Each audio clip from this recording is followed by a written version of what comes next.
하나님 말씀 함께 보겠습니다. 함께 보실 하나님 말씀은 누가복음 20장 41절에서 21장 4절까지입니다.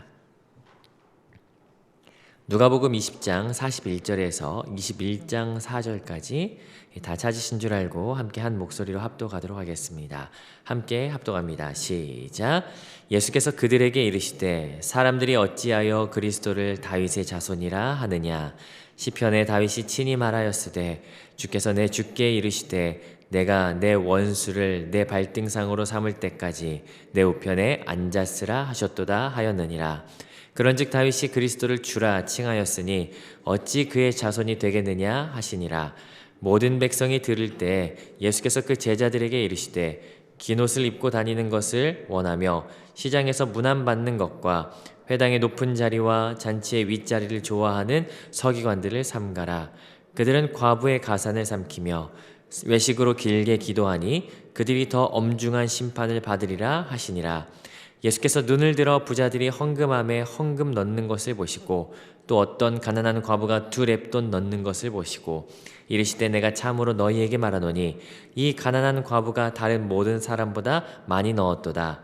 저들은 그 풍족한 중에서 헌금을 넣었거니와 이 과부는 그 가난한 중에서 자기가 가지고 있는 생활비 전부를 넣었느니라 하시니라. 아멘. 함께 말씀을 살펴보도록 하겠습니다. 우리는 사순절을 보내면서 누가복음을 함께 묵상하는 중입니다. 특별히 예루살렘에 입성하신 예수님의 행적을 함께 살피는 중인데요. 예수님께서 예루살렘에 오셔서 가장 먼저 주목하셨던 것은 성전이었다. 사실 당시의 예루살렘 성전은 유대인들에게 자랑 중에 자랑이었습니다. 자료를 찾아보니까 성전에 대해서 이렇게 묘사를 하더라고요. 성전은 멀리서 보면 황금산 같았고 가까이서 보면 천사의 손으로 빚은 예술품 같았다라고 기록하고 있습니다.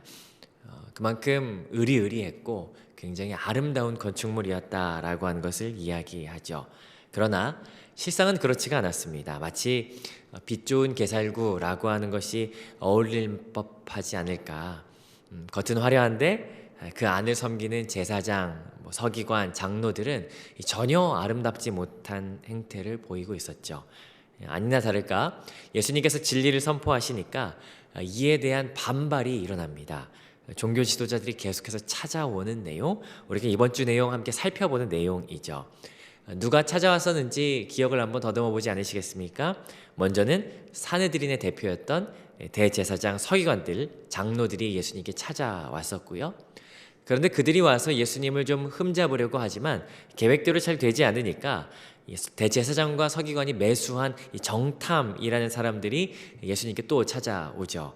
그리고 이어서 사두개인들도 찾아왔던 이야기, 어제까지 함께 살펴봤던 내용이었습니다.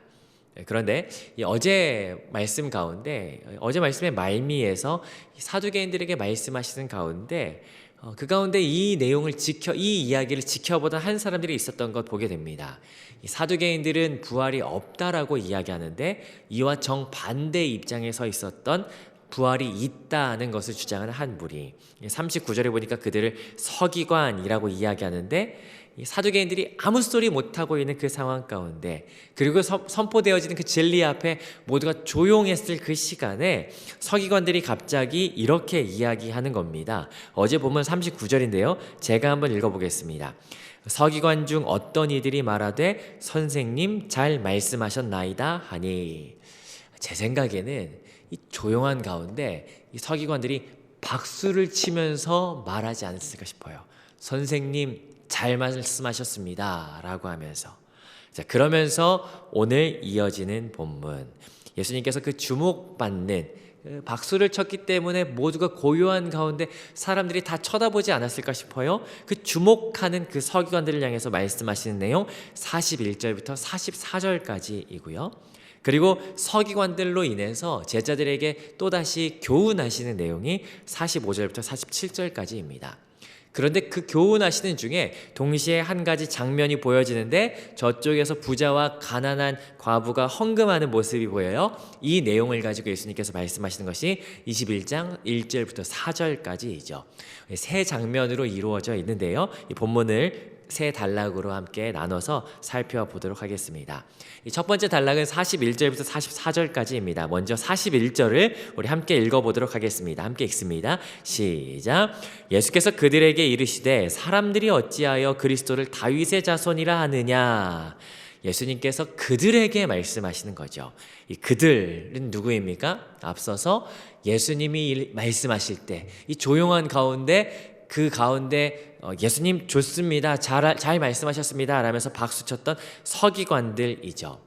사실 서기관들은 예수님을 반대했던 사람들입니다. 그런데 이 부활에서만큼은 이 사두개인과 반대의 관점을 가지고 있었기 때문에 이 둘은 늘 언제나 첨예한 대립을 가지고 있었던 모양입니다. 그런데 아니나 다를까 예수님께서 지금 사두개인들을 찍소리 못하게 이 부활에 대해서 부활이 있다라고 말씀하시니까 예 맞습니다 하면서 말했던 것이죠. 조용한 가운데 서기관들이 그렇게 대답하니까 모두가 서기관을 쳐다보지 않았겠는가. 사실 서기관은 성경을 연구하는 학자들이고요. 사내들인 공회에서는 굉장히 높은 직책을 맡았던 종교 지도자들입니다. 여러분 기억나십니까? 이 동방박사가 헤롯에게 방문해서 유대의 왕으로 나신 이가 어디 계십니까? 라고 이야기했을 때 유대 땅 베들레헴의 메시아가 태어날 것이라고 이 구약에서 찾아서 대답했던 것, 그 대답은요 챗 GPT가 했던 것이 아니라 성경을 연구했던 서기관들이 했습니다. 서기관들, 말씀을 연구하는 사람들. 그래서 이 권위에 힘입어서 백성의 지도자가 됐던 이 서기관들은 사람들에게 많은 존경을 받았고요. 그들에게 예수님께서 오늘 질문하시죠. 뭐라고 하십니까? 사람들이 어찌하여 그리스도를 다윗의 자손이라 하느냐. 여러분은 아시겠지만 성경의 많은 스토리 가운데 사람들이 예수님을 그렇게 부릅니다. 다윗의 자손 예수여 라고 부르죠. 여러분 이렇게 말할 수 있었던 이유 중 하나는요. 당시에 유대 사회에서는 매일 드리는 기도가 있었고 그리고 매주마다 회당 가운데 모여서 드리는 공식적인 기도가 있었는데 그 기도는 기도문을 가지고 기도했었습니다. 그런데 그 공식적인 기도문에는 이렇게 기록되어 있습니다. 주 우리의 하나님 의의 메시아 다윗의 집에 긍휼을 베푸소서. 그러니까 메시아를 다윗의 자손으로 인식하게 하는 것, 매일 드리는 기도문에 기록되어 있기 때문에 이 당연한 결과이다라고 하는 것을 우리가 알게 되죠. 물론 이 내용은 사무엘하 7장 12절의 말씀을 근거로 한 내용이기도 합니다. 자, 그런데 예수님께서 성경에 능통한 이들에게 말씀하시는 거예요. 시편 110편 1절을 이용해서 예수님께서 말씀하시는 내용 42절부터 43절까지 함께 읽어보도록 하시죠. 42, 43절 함께 읽습니다. 시작. 시편에 다윗이 친히 말하였으되 주께서 내 주께 이르시되 내가 내 주를 내 발등상으로 삼을 때까지 내 우편에 앉아있으라 하셨도다 하였느니라. 다윗이 그랬다라고 이야기하는 거예요. 주께서 내 주께 이르시되, 다윗이 이야기하는 것을 그대로 가져온 겁니다. 여기 앞에 나오는 주께서라고 하는 대상이 누구입니까? 하나님께서 내 주께 이르시되, 그게 내 주는 누구일까? 다윗이 말하는 그 내 주께라는 대상이 과연 누구인가? 그 다윗이 말하는 그 내 주께라고 하는 그 대상은 43절 내가 하나님께서 내 원수를 다윗 내 주인의 원수를 발등 삼을 때까지 우편에 앉아있으라 라고 하셨는데 분명 저기 내 주인이라고 하는 그 말은 메시아 이야기하는 건데 어떻게 다윗의 자손이 될 수 있겠느냐? 다윗이 말하는 내 주라고 한 대상이 어떻게 다윗의 자손이 되겠느냐라고 이야기하는 것이죠. 이를 통해서 예수님께서 말씀하고자 하시는 것 두 가지, 메시아가 다윗보다 낫거나 절대적인 서열을 갖는 것이 아니다. 그리고 하나 더, 암묵적으로 말씀하시는 것인데 내가 그다라고 하는 것을 암묵적으로 내포하고 있으시죠. 자, 그러면서 결론적으로 44절 말씀하시는데 어제 본문과 다른 점이 있어요. 뭐냐면 서기관들이 아무 말도 못한다. 소리도 없습니다. 이 다윗의 자손이 메시아라고 하는 것을 이 예수님께서 시편 110편에 근거를 댔을 때 진짜 이 서기관들이 몰랐던 건지 아니면 아는데도 예수님께서 메시아라는 걸 인정하고 싶어서가 아니어서인지 이 아무런 말이 없는 것 오늘 본문을 통해서 보게 되죠. 자, 그런데요, 예수님께서 45절 제자들에게 시선을 돌려서 말씀하기 시작하십니다. 뭐라고 하시냐면 46절, 47절인데요. 46절, 47절 같이 한번 읽어보도록 하시죠. 함께 읽어보겠습니다. 시작. 긴 옷을 입고 다니는 것을 원하며 시장에서 문안받는 것과 회당의 높은 자리와 잔치의 윗자리를 좋아하는 서기관들을 삼가라. 그들은 과부의 가산을 삼키며 외식으로 길게 기도하니 그들이 더 엄중한 심판을 받으리라 하시니라. 사실 이 한글 성경에는요 46, 47절 가운데 가장 먼저 나오는 것은 이 명령형 동사입니다. 삼가라 이 말부터 나와요. 여기 삼가라 라고 하는 말은 조심해라, 주의해라 라고 하는 표현이 더 좋을 것 같거든요. 아무튼 너 조심해야 돼, 서기관들을 이라고 말씀하시는 거예요. 왜 조심해야 할까? 왜 주의해야 할까? 그 이유는 6가지가 그 46절, 47절에 드러나는데, 첫 번째, 그들은 원한다 라고 하는 거예요. 끊임없이 챙기는데 뭘 챙기냐면 긴 옷 입고 다니는 것을 좋아한다, 원한다 라고 이야기하는 거죠. 이 긴 옷이라고 하는 것은요, 아마 종교인들의 그 직책을 나타내는 어떤 그런 옷인 것 같습니다. 이를테면 목회자들이 성만찬 할 때 가운을 입지 않습니까? 그 가운을 입는 것에 의미가 있지만 어쨌든 일반적으로 이 가운을 입었을 때에는 야, 목회자다라고 하는 인식을 어떻게 사람들에게 알릴 수 있지 않겠습니까? 그런데 이 긴 옷이라고 하는 것, 자기가 종교인이라고 하는 드러내는 이 옷을 악용해서 사람들에게 존중받고 사람들에게 거룩한 모습으로 보이기 위해서 이거 입는 것을 즐겨한다라고 하는 것을 이야기하는 거죠. 두 번째, 그뿐만 아니라 좋아하는데 뭘 좋아하냐면 시장에서 문안받는 거 좋아한답니다. 여러분, 시장에서 문안받는다, 시장은 사람들이 모이는 장소지 않습니까? 존경받는 사람이 시장에 나아갔을 때 사람들에게 환영 인사를 받는 것은 당연한 것입니다. 이전에 있었던 교회에 원로 목사님 계셨거든요. 저한테는 굉장히 무섭고 힘든 목사님이었는데 그분 굉장히 좋으신 분이셨어요. 모든 사람에게 굉장히 나이스하고 존경받았던, 저한테만 빼고, 그런데 그분이 시장에 나가시면 항상 이 시장에서 장사하시는 분들과도 관계가 너무 좋으시니까 나갈 때마다 늘 목사님 오셨어요 그러시면서 굉장히 반기시고 환영했던 그런 모습 기억이 납니다. 물론 존중받고 환영받는다라고 하는 것은 굉장히 좋은데, 서기관들은 자기가 가지고 있는 이 지위, 이 권력을 가지고 사람들에게 가서 인사받고 존중받는 것을 즐겨한다라고 하는 것 이야기하는 거죠. 세 번째, 그리고 네 번째는 유사합니다. 회당 높은 자리를 좋아한다. 네 번째는 잔치의 윗자리를 좋아한다. 그럼 자리라고 하는 것은 어쩌면 그 사람의 위치를 말하는 것인데, 여기 이 높은 자리, 그리고 또 여기 잔치에서는 윗자리라고 말하는 것은 명예로운 자리라고 보면 되겠습니다. 둘 다 상석의 개념인데, 공간 안에서 가장 주목받는 자리, 가장 상석, 사람들이 가장 먼저 주목하고 가장 먼저 와서 인사하고 굽신거릴 수 있는 그 자리, 거기에 앉는 것을 좋아한다라고 하는 것이죠. 다섯 번째, 47절인데 그들은 과부의 가산을 삼킨다. 아마 서기관은 백성에게 칭송받는 자였기 때문에 재판의 중재나 아니면은 분쟁의 해결 등을 맡았을 것입니다. 그런데 그게 어떤 방식인지는 모르겠는데, 약자를 돌보지 않고 오히려 재판을 굽게 해서 가진 것을 다 빼앗아 버렸다라고 하는 건 이 서기관 당시에 있었던 일들이죠. 여섯 번째, 외식으로 길게 기도한다.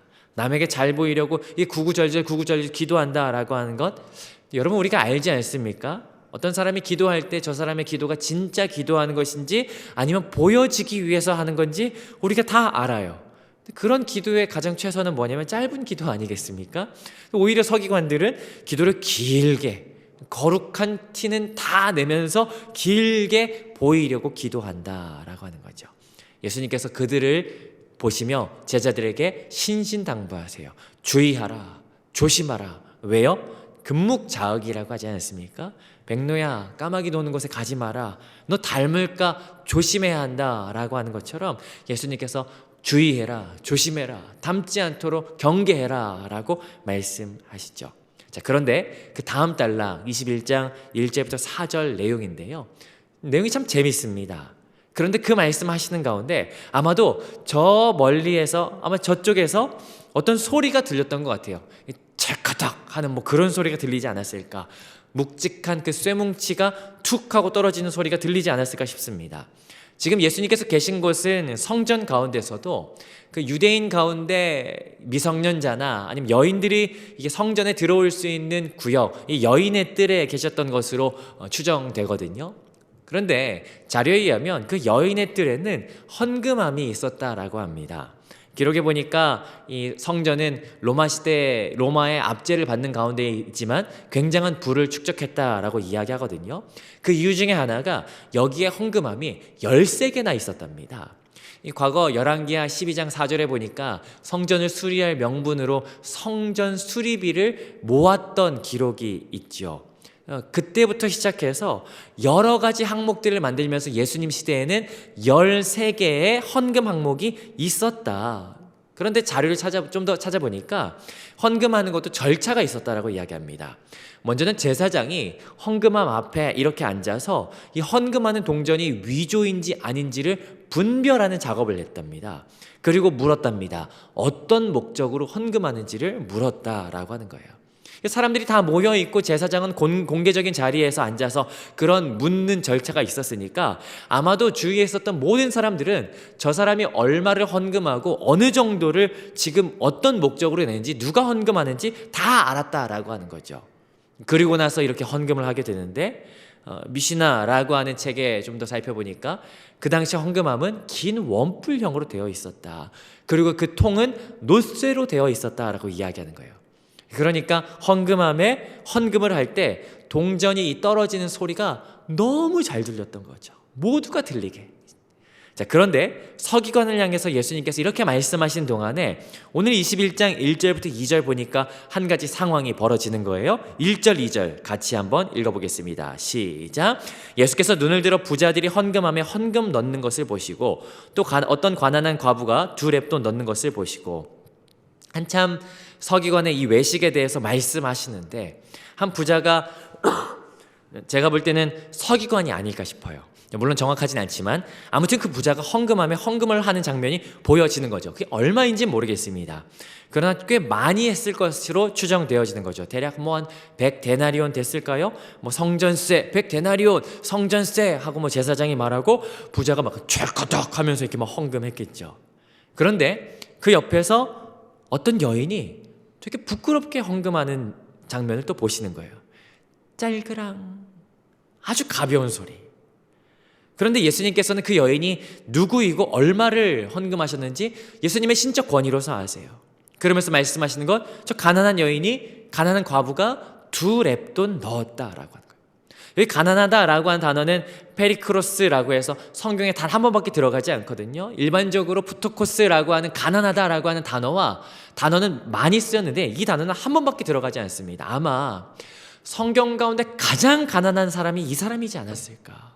근데 그 여인이 헌금한 돈이 얼마라고 하냐면 2렙돈이라고 이야기합니다. 어제 데나리온이라고 하는 단위가 나왔었어요. 데나리온은 하루 품삯이거든요. 그 데나리온의 132분의 1이 이 한 렙돈입니다. 좀 따져봤어요. 하루 품삯이 한 데나리온이니까 대한민국 현재 최저시급 1030원. 근로시간이 8시간이라고 이야기한다면 8만 원이 한 데나리온쯤 될 것 같아요. 132분의 1이라고 하니까 600원입니다. 2렙돈이니까 1200원이에요. 그 짤그랑 하면서 아주 적은 돈을 짤그랑 넣었던 거예요. 부자는 철커덕 막 그러면서 막 넣었겠죠. 여인이 어떤 생각 들었을까? 부끄러워하는 마음 있지 않았을까? 반대로 이 부자는 사람들 막 다 보면서 얼마나 의기양양한 상태로 헌금했을까? 막 사람들 막 다 주목하고 우와 막 이러면서 막 주목하고. 그런데 예수님께서 말씀하시죠. 3절 4절 같이 한번 읽어봅니다. 시작. 이르시되 내가 참으로 너희에게 말하노니 이 가난한 과부가 다른 모든 사람보다 많이 넣었도다. 저들은 그 풍족한 중에서 헌금을 넣었거니와 이 과부는 그 가난한 중에서 자기가 가지고 있는 생활비 전부를 넣었느니라 하시니라. 이 과부는 모든 것을 다 드렸다. 오늘 말씀을 정리해보면요, 예수님께서는 어제 본문에서 사람들 앞에서 대놓고 예수님을 칭찬하던 이 서기관들을 향해서 오히려 니들 성경을 안다고 말하지만 성경 가운데 메시아를 말씀하심으로써 그들을 대답할 수 없도록 만드셨고요, 더불어 제자들에게 그들을 닮지 말라라고 주의하시면서 경고하셨죠. 사람들에게 칭송받는 거 좋아하고 드러나기를 좋아하지만 결국에는 외식이고 약한 자 착취하던 그 서기관임을 드러내셨습니다. 때마침 가장 적은 금액을 마음을 다하여 예물을 드리지만 그러나 의기양양하게 드리는 저 부자를 비교하셨던 내용도 우리 함께 살펴봤죠. 결국 오늘 말씀이 우리에게 말하는 것, 서기관들이 그렇게 뭔가 아는 것 같고 보여지는 것으로 그럴싸하게 보이지만 그러나 그들은 경건한 삶을 살아가지 못했다. 위선과 거짓이 난무하고 거짓된 경건의 삶을 살아간다라고 하는 것 보게 되지 않는가. 더불어 하나님 말씀이 무엇인지를 성실하게 연구하는 사람이지만 우리식으로 말하면 늘 말씀 앞에 서고 말씀 묵상하는 사람이지만 서기관의 삶은 그에 합당한 삶이 아니구나, 안타깝다라고 하는 것을 보게 되었습니다. 그런데요, 그 외식하는 삶이 과연 서기관만 갖고 있는 삶인가? 몇 년 전 일입니다. 청년부 그때 예배 드릴 때에는요, 광고 시간에 그 달의 생일자들 이렇게 막 축하하는 그런 광고, 그런 시간이 있었어요. 한 번은 저도 그때 생일이라고 저도 막 생일을 막 축하해 주는 거예요. 그땐 제가 생일이라고 케이크도 주더라고요. 제가 끝나고 리더들 불러서 굉장히 고맙지만 앞으로 이런 거 진짜 하지 마라, 신신당부를 했어요. 목회자가 하나님 말씀 전하기 때문에 존중받는 거, 그래, 그거 많이 있는 일이다. 그런데 나는 그렇게 생각하는데 그건 내가 권위가 있기 때문이 아니라 하나님 말씀이 권위가 있기 때문에 존중받는 거지, 그래서 내가 권위 있는 것 아니라 하나님 말씀이 존중을 받아야 된다. 그런 이야기 했었죠. 얼마 전에 책을 보니까 그런 내용이 있더라고요. 백마탄 왕자가 환영을 받을 때 왕자를 태웠던 그 말이 환영받는다고 좋아하고 날뛰면 그 말은 곧 죽는다라고 쓰여 있더라고요. 말씀을 가까이 하고 말씀을 연구했던 그 서기관, 영광에 취해 있는 것 아닌가. 오늘 우리가 그리스도인들이 취하지 말아야 될 두 가지 쥐가 있다면요, 첫 번째는 guilt, 죄책감이고요, 두 번째 쥐는 glory, 그것은 하나님의 영광입니다. 우리의 직분과 우리의 직책과 우리의 섬김의 자리에서는요, 사실 어느 정도 우리에게 존경과 영광이 돌아오는 것 사실입니다. 오늘 우리가 이 서기관을 보면서 우리가 같이 애쓰는 자리로 나아가면 어떨까? 그것은 모든 영광을 하나님께 올려드리는 그 애씀. 오늘 그래서 저는 말씀 묵상 이렇게 덮으면서 설교 제목을 저 나름대로 그렇게 한번 지어봤어요. 흔히들 No cross, no crown 이렇게 이야기하는데 저는 No crown, yes cross 이렇게. 오늘 우리가 찬양하지 않았습니까? 존귀 영광 모든 권세 주님 홀로 받으소서. 멸시천대 십자가는 제가 지고 가오리니 이름 없이 빛도 없이 감사하며 섬기리라. 이름 없이 빛도 없이 감사하며 섬기리라. 오늘 이 고백이 우리의 믿음의 고백이 되시기를 주님의 이름으로 축복합니다. 우리가 살아가는 모든 순간마다 하나님 앞에 영광을 올려드리고 내가 잘 보이기 위해서 믿음의 삶을 사는 것이 아니라 하나님 앞에 모든 영광을 올려드리며 주만 바라보는 삶, 그렇게 주의 길을 걸어가는 오늘 저와 여러분 되시기를 주님의 이름으로 축복합니다.